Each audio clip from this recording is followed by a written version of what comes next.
मित्रांनो, safari talks मराठीमध्ये आपले सगळ्यांचे स्वागत आहे. आजचा आपला चर्चेचा विषय आहे की गेल्या 2 वर्षामध्ये सोन्याच्या भावामध्ये झालेली भीषण वाढ आणि गेले 2-3 दिवसामध्ये त्यात आलेली थोडीशी नरमाई. सोनं म्हटलं की सर्व भारतीयांचे कान टवकारतात आणि डोळे चमकू लागतात. सोनं हे आपल्या दैनंदिन आयुष्यात अतिशय जटिल प्रकारे विणलं गेलेलं आहे. सोन्याचा उपयोग भारतीय स्त्रिया आपल्या आभूषणांसाठी करतात. तसेच या सोन्याची आभूषणे आपण आपल्या इष्टदेवावर पण चढवतो. तर मित्रांनो, आपण ह्या व्हिडिओमध्ये बघूया की गेले 1 वर्षभरामध्ये म्हणजे 2025मध्ये आणि 26च्या सुरुवातीला असे काय झाले की सोन्याचे भाव एकदम वाढले आणि गेले 2-4 दिवसामध्ये भाव परत थोडे खाली येण्याचं काय कारण आहे. 2024मध्ये जे सोनं सरासरी 64,000 रुपये प्रति तोळा मिळत होतं, त्याच सोन्याने 29 जानेवारी 2026ला 1,81,330 रुपयाचा उच्चांक गाठला होता. 5 फेब्रुवारी 2026ला सोनं थोडं खाली आलं आणि 1.5 लाख रुपये प्रति तोळा या दराने मिळायला लागलं. गेले 2 वर्षात सरासरी सोन्याने 130% वाढ घेतलेली आहे. ही वाढ इतकी भीषण आहे की सर्वसामान्यांच्या क्षमतेच्या पलीकडे सोनं गेलं होतं. तर असं काय झालं की सोन्याने एवढा उच्चांक गाठला? चला मित्रांनो, बघूया आपण. सोन्याच्या किमतीवर सगळ्यात जास्त प्रभाव टाकणारी वित्त संस्था म्हणजे US फेडरल रिझर्व्ह. 2025मध्ये अमेरिकेच्या फेडरल रिझर्व्हला त्यांची आर्थिक व्यवस्था वाढवण्यासाठी व्याजदर कमी करायचे होते, जेणेकरून त्यांच्या उद्योजकांना कमी दराने कर्ज उपलब्ध होतील. जसे अमेरिकी फेडरल रिझर्व्हनी त्यांचे व्याजदर कमी करायला सुरुवात केली, अनेक गुंतवणूकदारांनी अमेरिकन बॉन्ड्समधनं पैसे काढून सोन्यामध्ये गुंतवायला सुरुवात केली, ज्यांनी सोन्याचे दर हळूहळू वाढायला लागले. त्यात रशिया आणि युक्रेनचं युद्ध पण चालू होतं आणि अमेरिकेचे आणि इराणचे युद्ध होईल याची शक्यता अतिशय दाट होती. अशा परिस्थितीमध्ये सगळ्या गुंतवणूकदारांचा जो ओढा होता तो साहजिकच सोन्याकडे होता आणि बऱ्याच गुंतवणूकदारांनी US ट्रेजरी बॉन्ड्स आणि इतर करन्सीजमधनं आपले पैसे काढून जास्तीत जास्त सोन्यामध्ये गुंतवले.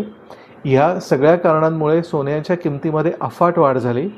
याच्यातच भारताचा फेस्टिवल सीझन होता, दसरा, दिवाळी इत्यादी, त्यांनी परत सोन्याची वाढ अजून झाली आणि ह्याच्या उपर जसा रुपया खाली पडत गेला इंटरनॅशनल मार्केट्समध्ये, तसं भारतामधलं सोनं अजून महाग होत गेलं. या सर्व कारणांमुळे 29 जानेवारी 2026ला सोन्याने 1,81,330 प्रति तोळाचा उच्चांक गाठला. 5 फेब्रुवारी 2026पर्यंत ही किंमत थोडी कमी होऊन 1.5 लाख रुपये प्रति तोळ्यापर्यंत आली होती. तर अशी काय कारणं घडली की ज्याच्यामुळे ही किंमत थोडीशी कमी झाली?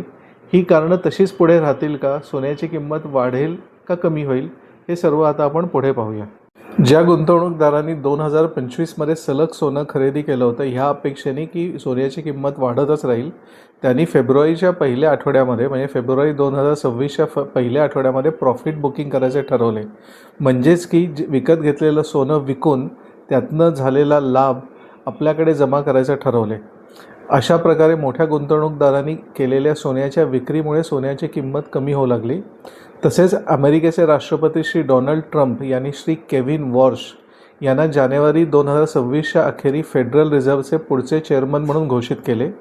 केविन वॉर्श हे डॉलर प्रेमी म्हणून जगप्रसिद्ध आहेत आणि सर्व मोठ्या गुंतवणूकदारांना ह्यानंतर आश्वासन मिळाले की आता डॉलरची किंमत केविन वॉर्श हे कमी होऊ देणार नाहीत.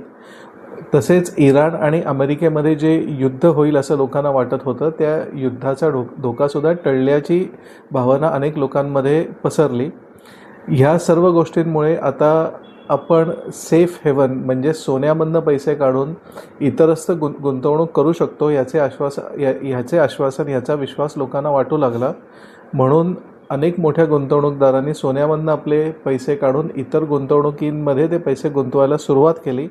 या सोन्याच्या झालेल्या विक्रीमुळे 5 फेब्रुवारी 2026पर्यंत सोन्याची किंमत 1,81,000 प्रति तोळावरनं 1.5 लाख रुपये प्रति तोळा एवढी खाली आली. 2025मध्ये रिझर्व्ह बँक ऑफ इंडियाने भरपूर प्रमाणात सोनं खरेदी केलं होतं.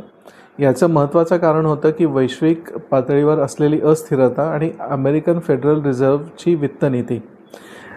परंतु जानेवारी 2026मध्ये जेव्हा सोन्याने 1,81,000 रुपये प्रति तोळ्याचा उच्चांक गाठला, तेव्हा रिझर्व्ह बँक ऑफ इंडियाने आपली सोन्याची खरेदी कमी करत शेवटी बंद करून टाकली आहे.